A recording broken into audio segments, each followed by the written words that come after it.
नमस्कार। आज हम देखने वाले हैं भारतीय राजनीति के बहुत ही महत्वपूर्ण टॉपिक भारत की संसद पर। जी, ये एक ऐसा विषय है जो सभी प्रकार की परीक्षाओं के लिए तो महत्वपूर्ण है ही, साथ ही हर भारतीय नागरिक को इसे समझना भी चाहिए। बिल्कुल। तो चलिए शुरू करते हैं। पहला प्रश्न है, भारत की संघीय व्यवस्थापिका को किस नाम से जाना जाता है? लोकसभा, राज्यसभा, प्रतिनिधि सभा या संसद? इसका सही उत्तर है संसद। संसद। जी, और देखिए भारतीय संसद के असल में 3 अंग हैं। 3? हाँ, लोकसभा, राज्यसभा और राष्ट्रपति। इसका जिक्र संविधान के अनुच्छेद 79 में है। अच्छा।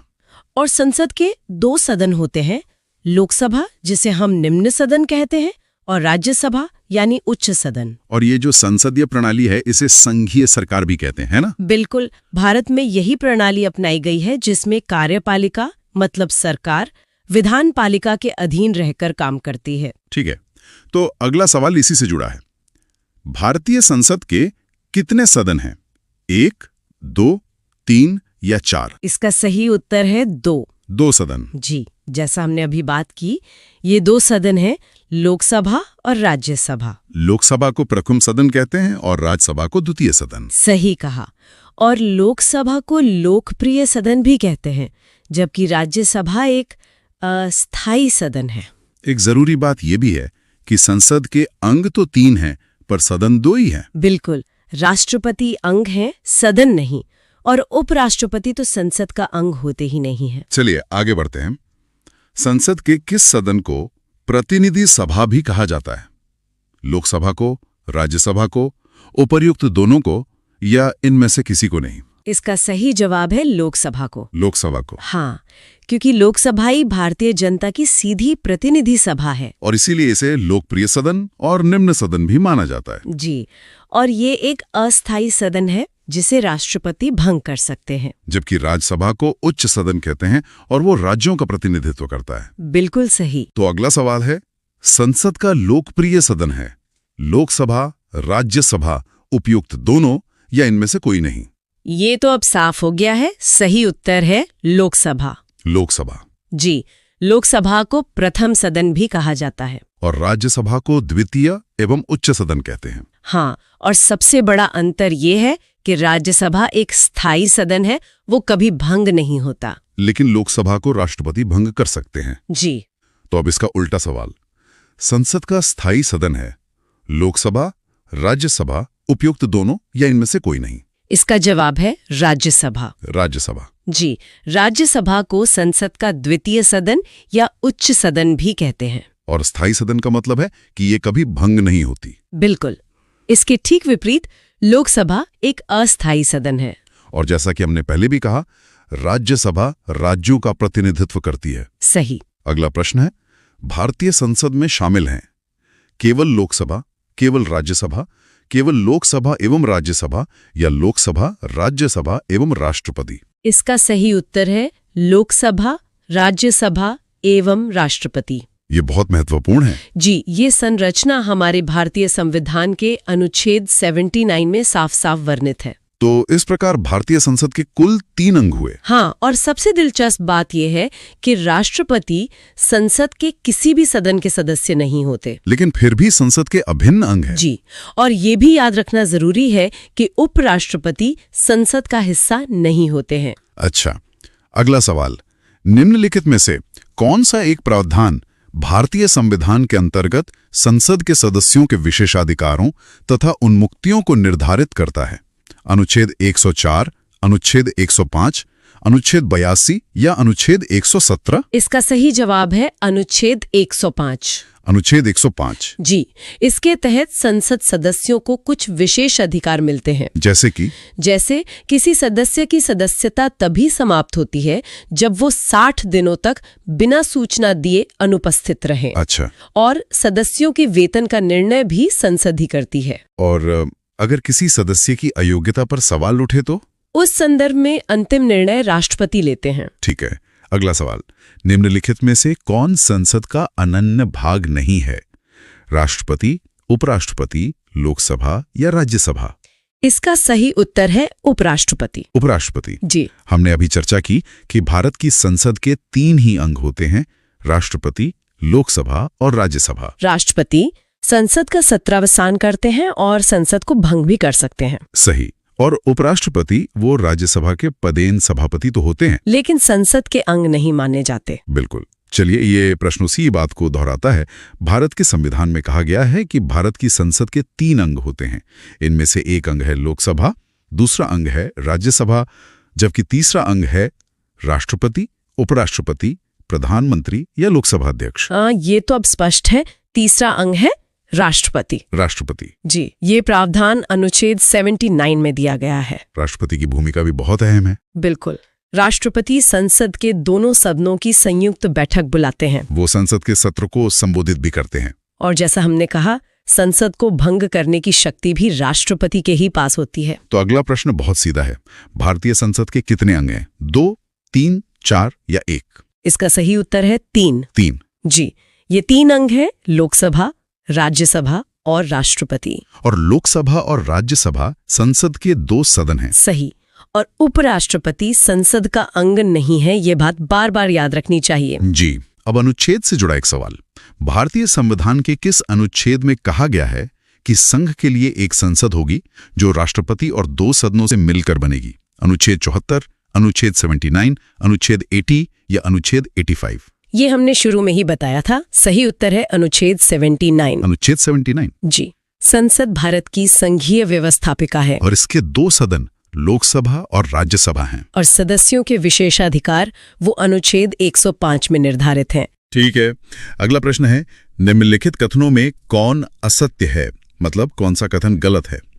लोकसभा को संसद का प्रथम सदन कहा जाता है, राज्यसभा को संसद का द्वितीय सदन कहा जाता है, राज्यसभा एक अस्थायी सदन है, या लोकसभा संसद का लोकप्रिय सदन है? इसमें जो असत्य कथन है वो है राज्यसभा एक अस्थायी सदन है। ये गलत है। जी, बिल्कुल गलत है। सच तो यह है कि राज्यसभा एक स्थायी सदन है जो कभी भंग नहीं होती, जबकि लोकसभा एक अस्थायी सदन है। हाँ, बाकी सारे कथन सही हैं। लोकसभा को प्रथम और लोकप्रिय सदन कहते हैं और राज्यसभा को द्वितीय और उच्च सदन कहते हैं। सही। तो अब इसका उल्टा सवाल, निम्नलिखित कथनों में कौन सही है? लोकसभा भारतीय जनता की प्रतिनिधि सभा है, राज्यसभा संसद का उच्च सदन है, राज्यसभा राज्यों का प्रतिनिधित्व करता है, या उपरोक्त सभी? इसका सही उत्तर है उपर्युक्त सभी। मतलब ये सभी कथन सही हैं? जी हाँ, ये सभी कथन भारतीय संसद की संरचना और उसकी कार्यप्रणाली को बिल्कुल सही ढंग से दर्शाते हैं। लोकसभा को निम्न सदन और राज्यसभा को उच्च सदन भी कहा जाता है। ये भी सही है। बिल्कुल। चलिए अगला प्रश्न। संसद का निम्न सदन एवं उच्च सदन क्रमशः हैं राज्यसभा एवं लोकसभा, लोकसभा एवं राज्यसभा, लोकसभा एवं विधानसभा, या राज्यसभा एवं विधानसभा? इसमें क्रम का ध्यान रखना है। सही उत्तर है लोकसभा एवं राज्यसभा। पहले निम्न सदन, हाँ, फिर उच्च सदन। जी, लोकसभा निम्न सदन है और राज्यसभा उच्च सदन। लोकसभा को लोकप्रिय सदन भी कहा जाता है। और राज्यसभा एक स्थायी सदन है और एक जनता का प्रतिनिधित्व करती है, दूसरी राज्यों का। आपने बिल्कुल सही सारांश दिया। अगला सवाल, संसद को भंग करने के लिए कौन सक्षम है? राष्ट्रपति, उपराष्ट्रपति, प्रधानमंत्री या राज्यपाल? इसका सही उत्तर है राष्ट्रपति। राष्ट्रपति। जी, लेकिन यहाँ एक बात पर ध्यान देना बहुत जरूरी है। क्या? कि केवल लोकसभा को ही भंग किया जा सकता है। अच्छा, राज्यसभा को नहीं? कभी नहीं, क्योंकि राज्यसभा एक स्थायी सदन है और राष्ट्रपति ही संसद के सत्र को बुलाते और सत्रावसान भी करते हैं। जी। अगला प्रश्न थोड़ा गहरा है। भारतीय संसद की संप्रभुता प्रतिबंधित है। भारत के राष्ट्रपति की शक्तियों से, न्यायिक समीक्षा से, विपक्षी दल के नेताओं से, या भारत के प्रधानमंत्री की शक्तियों से? एक बहुत ही अच्छा सवाल है। इसका सही जवाब है न्यायिक समीक्षा से, जुडिशियल रिव्यू से। जी। इसका मतलब ये है कि संसद कोई भी कानून बना दे तो उसकी संवैधानिकता की जांच न्यायपालिका मतलब सुप्रीम कोर्ट कर सकती है। और अगर वो कानून संविधान के विरुद्ध पाया गया तो उसे रद्द किया जा सकता है। ये हमारे लोकतंत्र में एक तरह का चेक एंड बैलेंस है। बिल्कुल, नियंत्रण और संतुलन का एक बहुत महत्वपूर्ण सिद्धांत। अब बात करते हैं सत्रों की। संसद के कितने सत्र होते हैं? बजट सत्र, मॉनसून सत्र, शीतकालीन सत्र, या उपर्युक्त सभी? सही उत्तर है उपर्युक्त सभी। ये तीनों ही सत्र होते हैं। जी, आमतौर पर ये 3 सत्र होते हैं और संविधान के अनुसार एक वर्ष में कम से कम 2 बार संसद की बैठक होना अनिवार्य है। अच्छा, कम से कम 2 बार। हाँ, और संसद के 2 सत्रों के बीच अधिकतम 6 महीने का ही अंतराल हो सकता है। और इन सत्रों को बुलाते कौन है? राष्ट्रपति इन सत्रों को बुलाते हैं और उनका सत्रावसान भी करते हैं। तो अगला सवाल इसी से जुड़ा है। संसद के 2 सत्रों के बीच अधिकतम कितना अंतराल दिया जा सकता है? 1 महीना, 3 महीना, 6 महीना या 12 महीना? जैसा अभी हमने बात की, सही उत्तर है 6 महीना। 6 महीने। जी, और इसी नियम के कारण यह आवश्यक हो जाता है कि एक साल में कम से कम 2 बार तो संसद की बैठक हो ही। लेकिन भारत में सामान्यतः 3 सत्र होते हैं, बजट, मानसून और शीतकालीन। बिल्कुल सही। अब एक बहुत ही दिलचस्प सवाल, भारतीय संसद के दोनों सदनों की संयुक्त बैठक किस संबंध में होती है? संविधान संशोधन विधेयक, वित्त विधेयक, साधारण विधेयक या भारत के उपराष्ट्रपति का निर्वाचन? इसका सही उत्तर है साधारण विधेयक। केवल साधारण विधेयक पर?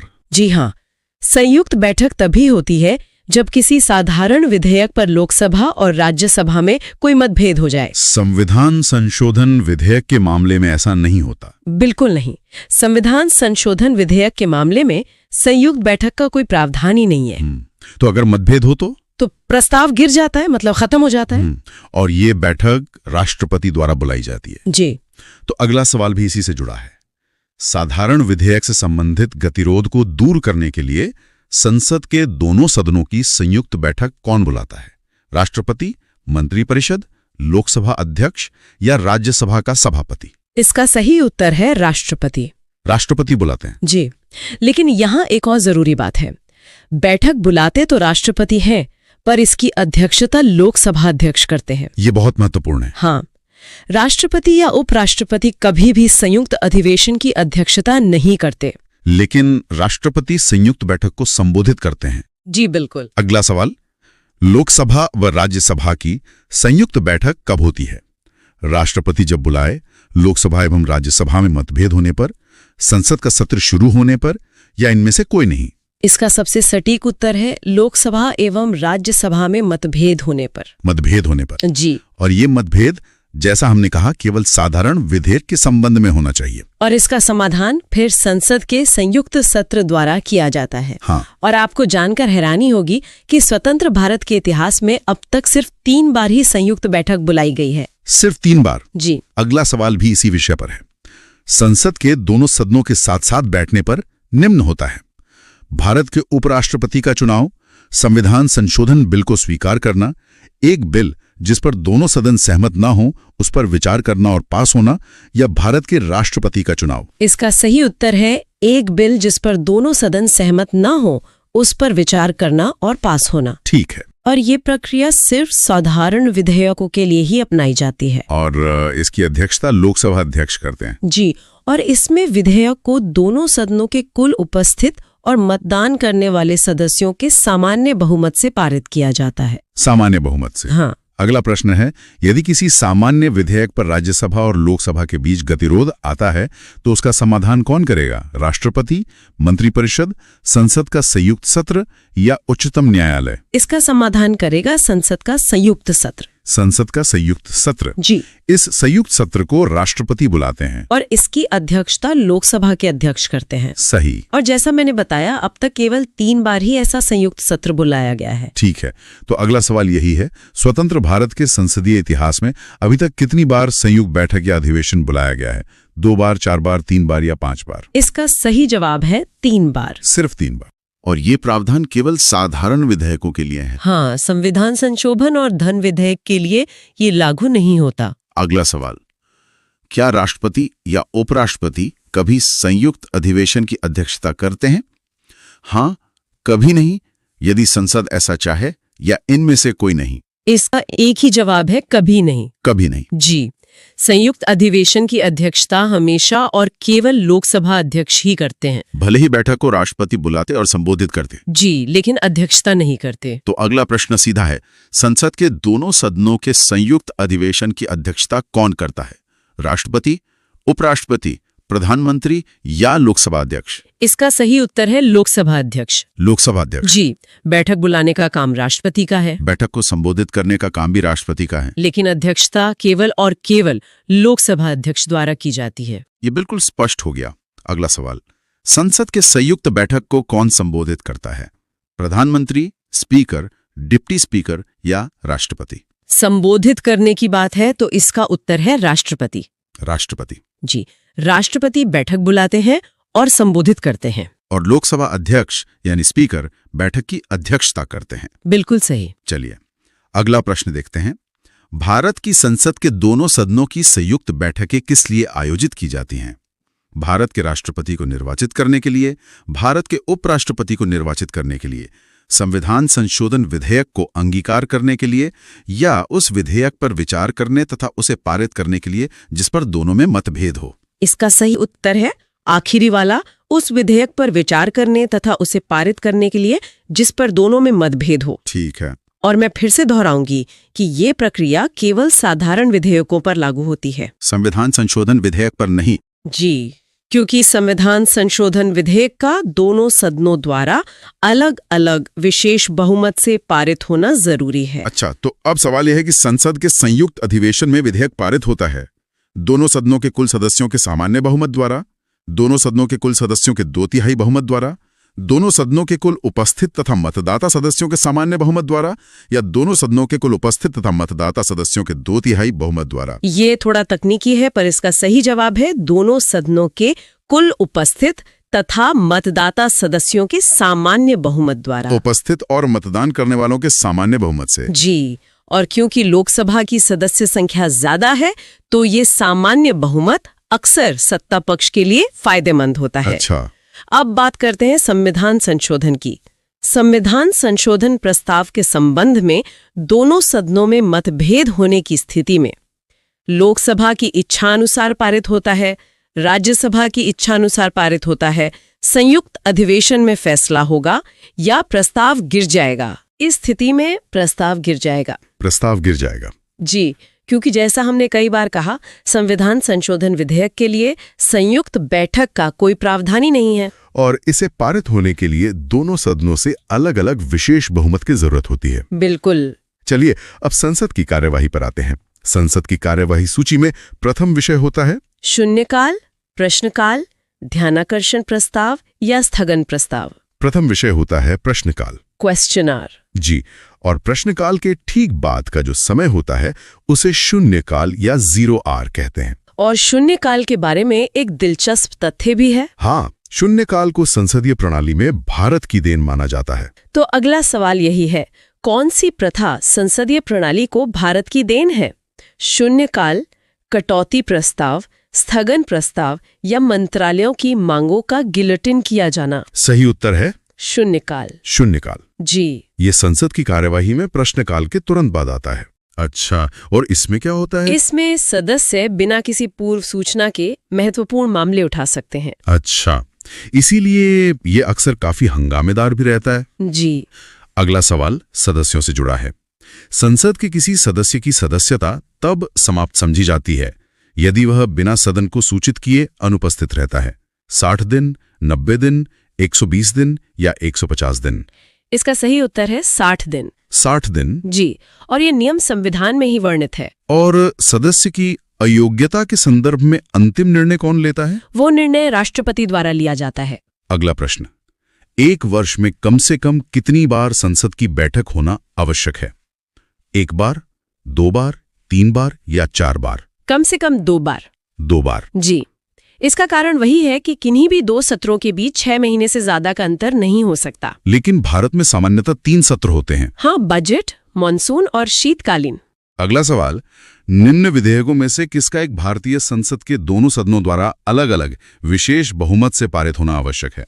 साधारण विधेयक, धन विधेयक, वित्त विधेयक या संविधान संशोधन विधेयक? इसका सही जवाब है संविधान संशोधन विधेयक। संविधान संशोधन विधेयक। जी, और इसी वजह से संविधान संशोधन पर मतभेद होने पर संयुक्त बैठक नहीं हो सकती और प्रस्ताव गिर जाता है। जबकि साधारण विधेयक सामान्य बहुमत से पारित होता है। सही। सांसदों के वेतन का निर्णय कौन करता है? संसद, केंद्रीय मंत्रिपरिषद, राष्ट्रपति या लोकसभा अध्यक्ष? इसका निर्णय संसद खुद करती है। संसद? जी, संसद कानून बनाकर अपने सदस्यों के वेतन और भत्ते निर्धारित करती है। ये संसद के वित्तीय अधिकारों का एक उदाहरण है। बिल्कुल। अगला प्रश्न है गणपूर्ति या कोरम के बारे में। संसद के कुल सदस्यों का कितना भाग वैधानिक चैम्बर की मीटिंग बुलाने के लिए आवश्यक गणपूर्ति? कोरम है 1/10, 1/6, 1/4 या 1/3? सही उत्तर है 1/10। 1/10। जी, इसका मतलब है कि सदन की कार्यवाही शुरू करने के लिए कम से कम 10% सदस्यों का उपस्थित होना अनिवार्य है। और ये नियम दोनों सदनों पर लागू होता है। हाँ, लोकसभा और राज्यसभा दोनों पर। अगला सवाल, संसदीय प्रणाली वाली सरकार को अन्य किस नाम से जाना जाता है? अनुक्रियाशील सरकार, उत्तरदायी सरकार, संघीय सरकार या राष्ट्रपतीय सरकार? इसे संघीय सरकार के नाम से भी जाना जाता है। संघीय सरकार। जी, क्योंकि भारतीय राजनीतिक व्यवस्था में कार्यपालिका यानी सरकार विधान पालिका यानी संसद के प्रति उत्तरदायी होती है। और भारत की संघीय व्यवस्थापिका को संसद कहा जाता है। बिल्कुल। तो अगला प्रश्न इसी से जुड़ा हुआ है। भारतीय राजनीतिक व्यवस्था में कार्यपालिका किसके अधीन रहकर कार्य करती है? न्यायपालिका, विधान पालिका, चुनाव आयोग या संघ लोक सेवा आयोग? इसका सही उत्तर है विधान पालिका। विधान पालिका। जी, और विधान पालिका का अर्थ यहाँ पर संसद से ही है। ये संसदीय प्रणाली का मूल सिद्धांत है। बिल्कुल, जहाँ सरकार अपनी नीतियों और कार्यों के लिए संसद के प्रति जवाबदेह होती है। अब थोड़ा इतिहास में चलते हैं। संविधान लागू होने के बाद सर्वप्रथम त्रिशंकु संसद यानी हंग्ड पार्लियामेंट का गठन कब हुआ? 1980, 1989, 1991 या 1977? ये हुआ था 1989 में। 1989 में। जी, त्रिशंकु संसद वो स्थिति है जब किसी भी एक दल को लोकसभा में पूर्ण बहुमत नहीं मिलता है। और यहीं से भारत में गठबंधन की राजनीति का एक नया दौर शुरू हुआ। सही कहा। अगला प्रश्न, अस्थायी संसद भारत में कब तक अस्तित्व में रही? 25 जनवरी 1950, 31 दिसंबर 1950, 18 सितंबर 1951 या 17 अप्रैल 1952? इसका सही उत्तर है 17 अप्रैल 1952 तक। 1952 तक। जी, हमारी जो संविधान सभा थी उसी ने भारत की अस्थायी संसद के रूप में भी काम किया था। कब तक? जब तक कि 1951-52 में पहले आम चुनाव के बाद नई संसद का गठन नहीं हो गया। एक और ऐतिहासिक सवाल, भारत की पार्लियामेंट यानी संसद का उद्घाटन कब हुआ था? 1917 में, 1927 में, 1937 में या 1947 में? इसका उद्घाटन हुआ था 1927 में। 1927 में। जी, ब्रिटिश शासन के दौरान। और उस समय इसे काउंसिल हाउस कहा जाता था। अच्छा, काउंसिल हाउस। जी। अगला प्रश्न, संसद के दोनों सदनों का 17वां कौन करता है? संसदीय मामलों के मंत्री, राष्ट्रपति, उपराष्ट्रपति या लोकसभा अध्यक्ष? ये करते हैं राष्ट्रपति। राष्ट्रपति। जी, राष्ट्रपति ही संसद के सत्र को बुलाते हैं, जिसे आहूत करना कहते हैं, और सत्र को समाप्त भी करते हैं, जिसे सत्रावसान कहते हैं। और लोकसभा को भंग भी कर सकते हैं। बिल्कुल। अगला सवाल, संसद के किन सदस्यों को गैर सरकारी सदस्य कहा जाता है? विरोधी दल के सांसद को, मंत्री के अलावा अन्य प्रत्येक सांसद को, कैबिनेट मंत्री के अलावा अन्य सभी सांसद को या निर्दलीय सांसद को? इसका सही उत्तर है मंत्री के अलावा अन्य प्रत्येक सांसद को। मतलब कोई भी सांसद जो मंत्री नहीं है। जी, चाहे वो सांसद सत्ता पक्ष का हो या विपक्ष का, अगर वो मंत्री नहीं है तो वो एक गैर सरकारी सदस्य कहलाता है। ये बहुत दिलचस्प है। हाँ। अगला सवाल MPLDS स्कीम से है। भारत सरकार के निर्णय अनुसार संसद का एक सदस्य अपने क्षेत्र के विकासात्मक कार्यक्रमों हेतु कितनी राशि खर्च कर सकता है?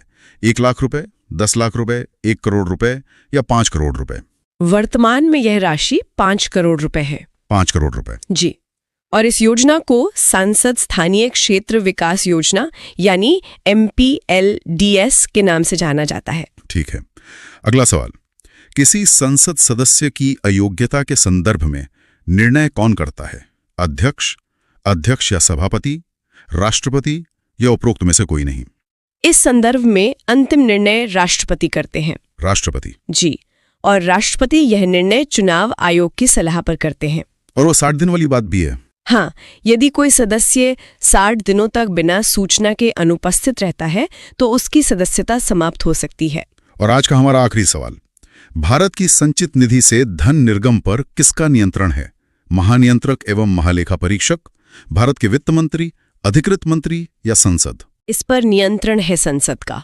संसद का। जी, सरकार संसद की अनुमति के बिना भारत की संचित निधि से 1 रुपया भी नहीं निकाल सकती। ये कार्यपालिका पर संसद के नियंत्रण का एक बहुत बड़ा जरिया है। बिल्कुल, यह संसद की वित्तीय शक्तियों का एक प्रमुख उदाहरण है। बिल्कुल। तो आज हमने देखा भारत की संसद से जुड़े सभी महत्वपूर्ण प्रश्न। जी, बहुत ही विस्तार से हमने चर्चा की। अब एक प्रश्न श्रोताओं के लिए है जिसका जवाब वो कमेंट में बता सकते हैं। जरूर पूछिए। सवाल है, साधारण विधेयक से संबंधित गतिरोध को दूर करने के लिए संसद के दोनों सदनों की संयुक्त बैठक कौन बुलाता है? हमें आपके जवाबों का इंतजार रहेगा। अगर ये प्रस्तुति अच्छी लगी हो तो इसे लाइक करें, शेयर करें और चैनल को सब्सक्राइब कर लें। आज के लिए इतना ही। बहुत जल्द मिलते हैं अगले टॉपिक के साथ। नमस्कार।